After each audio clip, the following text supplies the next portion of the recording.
Say you were giving a speech and you've been arrested for public safety hazard or something, say.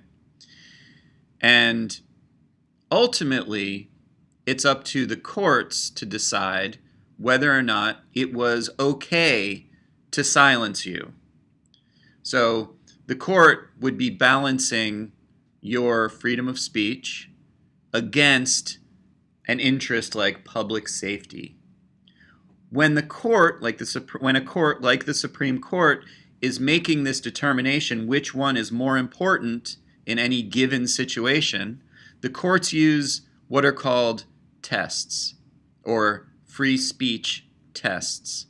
And we're going to talk about 3 free speech tests that the Supreme Court has created and used to help them make that determination.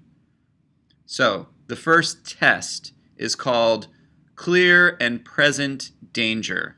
Clear and present danger says that the government may suppress free speech based on 3 different conditions, what the court calls prongs. This is called a 3-pronged test. And it asks basically 3 questions.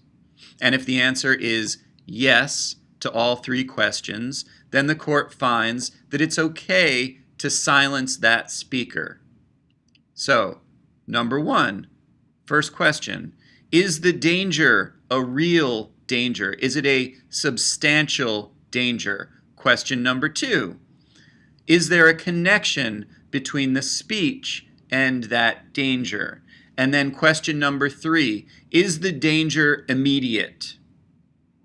So here is the classic example that Oliver Wendell Holmes, who was the Chief Justice and created this test, gives. Perhaps you've heard of it.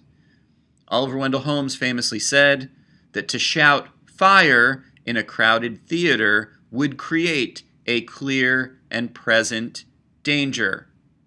Number 1, the danger is substantial. People might be trampled to death in a panic.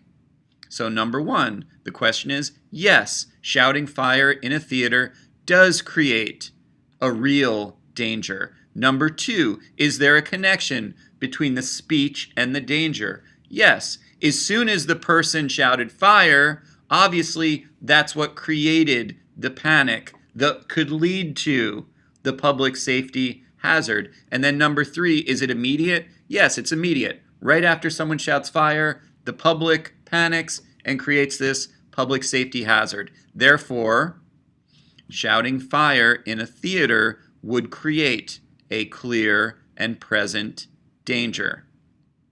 So that's speech test number 1. Speech test number 2, which is the one that the Supreme Court is most likely to use today, is called imminent lawless action. This one is like clear and present danger, but made smaller. And it is this. It only asks 2 questions, so it's a 2-prong test. Number 1, does the speech advocate for a lawless action? And number 2, is the action imminent, or right away? Is it immediate? So imminent lawless action works like this. If I stood up and I said, we should overthrow the government in a month, that would be protected speech under imminent lawless action. But if I stood up and I said, we should overthrow the government right now, come on everybody, let's go, that would fail the test.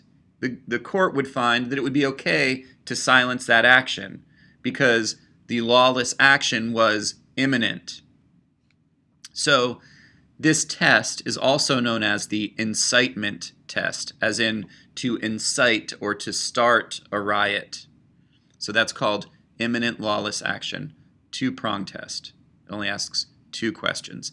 And then the third test is called the O'Brien test. And this test is used in speech plus cases. And what the court is trying to find out when it uses the O'Brien test is, was the person silenced for their speech or for their conduct? So the O'Brien test tries to separate those two things. It's a 4-prong test, and the prongs are actually, the questions that are asked are actually quite complicated, so I'm not going to go into them now. But I want you to just understand that the O'Brien test is used in speech plus cases, and it is the court's attempt to try to figure out, was this person arrested for the content of their speech or the conduct that they did while speaking?